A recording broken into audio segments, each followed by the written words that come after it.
There's something dangerous abducting children in this area. Hey, I'm Sapphire. Want to hear something scary?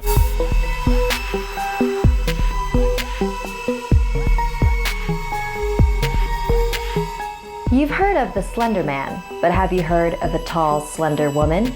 This next chapter is a Japanese urban legend called Hachishaku-sama, which means 8 feet tall. My grandparents lived in a small village in Japan. Every summer, my parents would take me there on holiday to visit them. The last time I saw them was the summer when I was 8 years old. My grandparents were inside the house and I was playing by myself outside in the backyard. I heard a strange sound.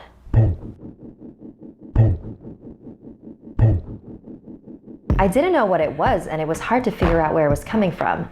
I was looking around, searching for the source of the noise, when I noticed something on top of the tall hedges that enclosed the backyard.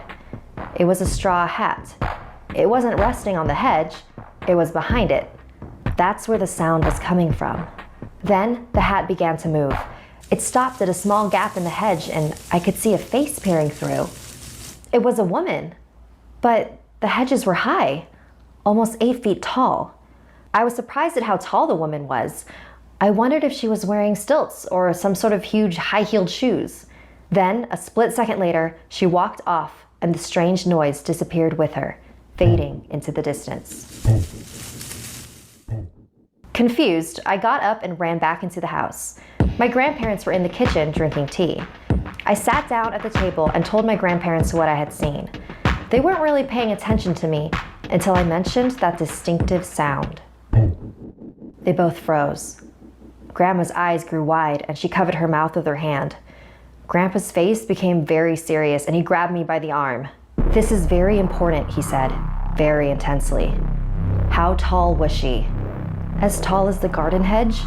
"Where was she standing? When did this happen? What did you do? Did she see you?" I tried to answer all his questions as best as I could. He rushed out to the hallway and made a phone call. I couldn't hear what he was saying, but after he hung up, he walked out the door. "Grandma, what's going on?" "There's something dangerous abducting children in this area," she said. "We call it Hachishaku-sama. It takes on the appearance of an extremely tall woman and says, in a deep voice. A long time ago, it was captured by monks and they managed to confine it in a ruined building on the outskirts of the village. They trapped it using 4 jizo, small religious statues that they placed at the north, south, east, and west of the ruins so that it could not escape. But somehow, it did. The last time it appeared was 15 years ago.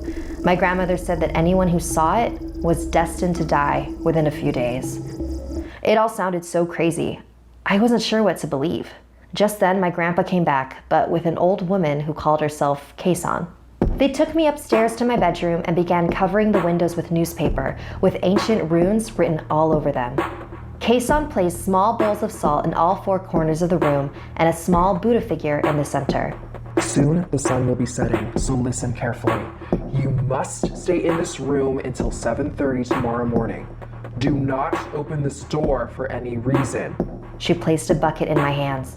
"Not even to use the restroom." My grandparents and Kei-san left the room and I locked the door after them. I couldn't believe what was happening. Was I really going to die in a few days? I turned on the TV to try to take my mind off everything and eventually fell asleep.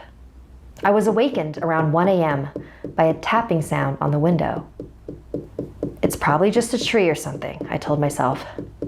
Then came a knock on the door and I heard my grandpa's voice. "Are you okay in there? If you're scared, I can come keep you company." Hearing his voice was such a relief that without thinking, I rushed over to the door. But something didn't feel right. I looked at the bowls of salt in the room. All 4 of them had turned black. And then I heard the sound again. The tapping on the window continued. I knelt in front of the Buddha and began to pray. I was so terrified and caught up in my chanting that I didn't realize the sounds had stopped. I checked my watch. It was 7:30 a.m. Carefully, I opened the door and ran to my grandparents. We all got in a van and headed straight for the airport.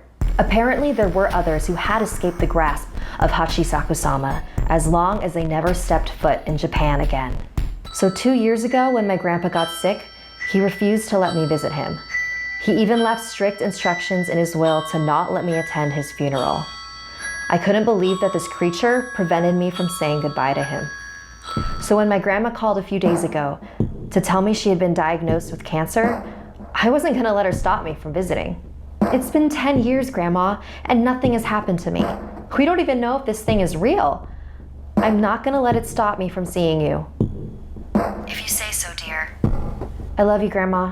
I'll see you soon.